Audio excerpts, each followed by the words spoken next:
Y'all, we're on chapter 18. Now, I thought that this was going to be the last chapter. It's not. There's 22, and I can't do the pain I felt when I looked and seen that there was more to the book. I'm sorry. No, no. I will go through all of them, and I will take the pain for you guys. I can't. This is awful. This is the worst news I've heard in a long time. I just don't even know what to say. I just don't. Already we're in the beginning of the chapter and I'm just, what the actual fuck is going on? So in the last couple chapters I've been kind of confused, going back and forth, like prison, jail, but she has now left the jail that she was at in the previous chapter, and now she is in the Chillicothe prison, and she said that this is the first time that she's ever felt freedom. And she talks about how there was a patch of grass outside and she went out and played in it like Snow White, yodeling or whatever. Her weird ass comparisons. She goes in and tells us about the Suboxone that she got addicted to. But Gypsy, I'm going to let you know real quick how Suboxone works, okay? Since you don't know, you don't understand how it works. If you don't have like an active rug problem at the time that you start taking Suboxone, it will make you so sick. Like, I mean sick. You won't be able to hold anything down. You understand that, right? If you don't have an active addiction, like, I mean, you have to have something in your system, and then, you know, like, going without rugs for, like, months at a time, and then going on Suboxone, it's not the same thing as having rugs in your system, okay? The guards in prison's gonna know that you're on Suboxone if you've never taken it before, or if you're not on rugs, because you will be throwing your guts out for days straight. And if any of you didn't know how that works, that's literally how it is. She brags about how she has the money to buy it.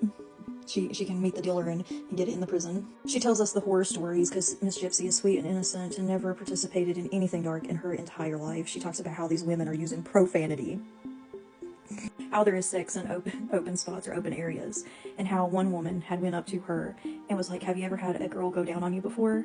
And which Gypsy's like, no, I'm innocent, I've never done anything. So she tells her that she can have her biscuits and gravy for it. It will for her to let the inmate go down on her.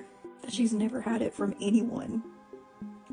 The brownie situation. What about? She talks about how Mike keeps her updated on Nick's sentencing and how she doesn't love him anymore, and how she takes a class in prison on how her actions have impacts on the victims. That these classes teach you on how to take accountability for everything that you've done. I don't think she was paying attention, guys. I don't know. You tell me. What do you think? Do you think she was paying attention in that class? She goes in and tells us about the letters that she had to write, and which she has to take accountability for actions. But let me tell you the sentence that she says, or how she explains it. She's like, and I wrote these letters to these victims because they didn't deserve this. And it was all about, or all over, my mother's actions. What? She states that she wrote a letter to Nick, but she didn't consider him a victim at first until she thought about it. And she's like, oh, well, he was looped into my mother's conduct too, so let me go ahead and apologize to him, or for him violently murdering her mother. She makes sure to put any detail that makes him look bad, and then she writes a letter to her mother for forgiveness, and that did more for her than holy water could ever, and that she trusts God will send that message to her. I'm now 28 years old and in prison for my part in your murder, and although I can never justify my crime, nor can any letter or apology give back the life that was taken, I am writing this as if you were physically in front of me to express all that I have held in for the whole of my life. I am writing this letter having had nearly 5 years to feel the emotions felt when expressing the words written. Every day since your death, I have had nothing but time to reflect on the choices that have led me to where I am today. Moreover, of how your own actions form the circumstances around mine. The woman writing this letter to you is far different than the girl who was once broken and desperate to live what I would later come to understand as just an average life. The one person who had the responsibility of shaping who I would grow up to become. Unfortunately, my upbringing was a far cry from that which it should have been. Starting from my birth, going into my young adulthood, being isolated from having any other human interaction other than with you was lonely, and has affected my ability to have appropriate social skills necessary to make healthy social interaction with others. The many unnecessary medical procedures and medications that were forced on me to treat illnesses that I did not have left my body marked with scars, both physical and emotional. Your choice to not have me educated growing up has made it difficult to gain the appropriate level of education needed for a woman of my age, and has caused a depleted self-esteem in my ability to make achievements in society.